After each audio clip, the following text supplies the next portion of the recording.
A glance at the grins on her daughters' faces, and her smile came easily. "I'm wearing my swimsuit." "Goody, Mommy!" Maddie jumped up and down and reached for Hayley's hand. "We can play tea party on the steps." They joined Peter downstairs, and but for the girls' excited chatter, they rode in silence to the house across town where Brooke's partner Aletha and her husband Duane lived. At 3 years old, Hayley was still small enough to carry, so Brooke swept her into her arms as they headed up the walk toward the front door. On the way up the steps, Hayley took hold of Brooke's hand and squeezed it 3 times, the sign Brooke used with the girls to say, "I love you." The love from her younger daughter was the perfect remedy for Peter's coolness. "You're a sweet girl, Hayley. Do you know that?" She shifted her pool bag to her shoulder. "You too, Mommy." Hayley rubbed her tiny nose against Brooke's. "You're a sweetie girl, too. Know why?" "Why?" Brooke and Hayley trailed behind, and Brooke took her time. She loved moments like this with her girls. "Because?" Hayley tilted her head, her pale blonde hair falling like silk around her wide-eyed face. "I love you, that's why."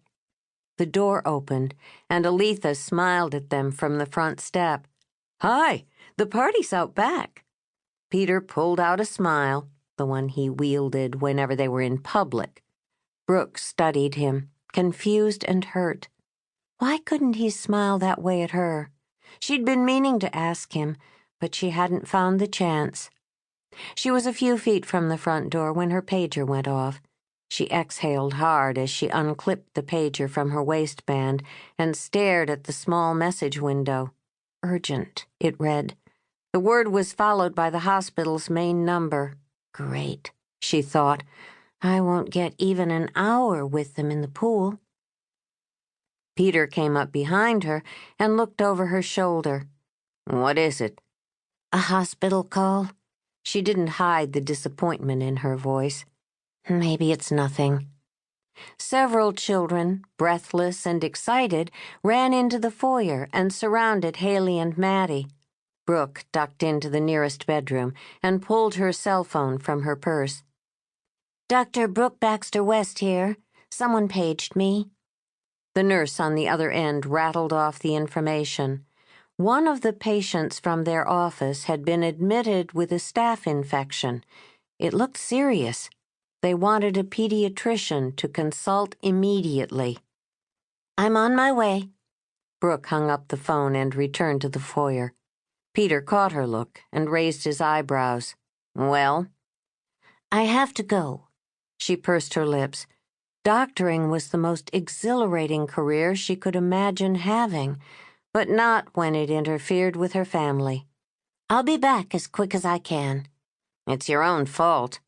A ribbon of anger wrapped itself around her heart. "What's that supposed to mean?" Peter shrugged, his eyes distant. "You took the on-call." Maddie ran up to her.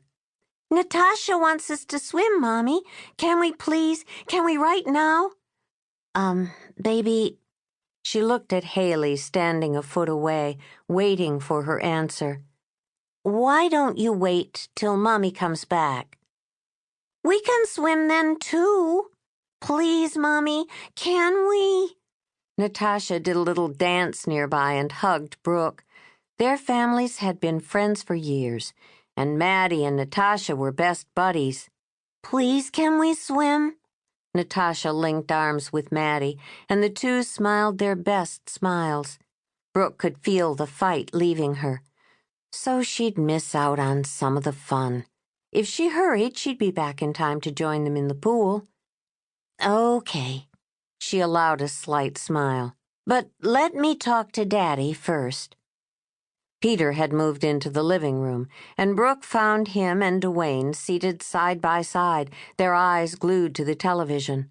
A baseball playoff game was on, and Aletha had joked that having the party at that time could mean the men might never leave the TV. Brooke crossed the room and positioned herself between her husband and the big screen. "The girls want to swim.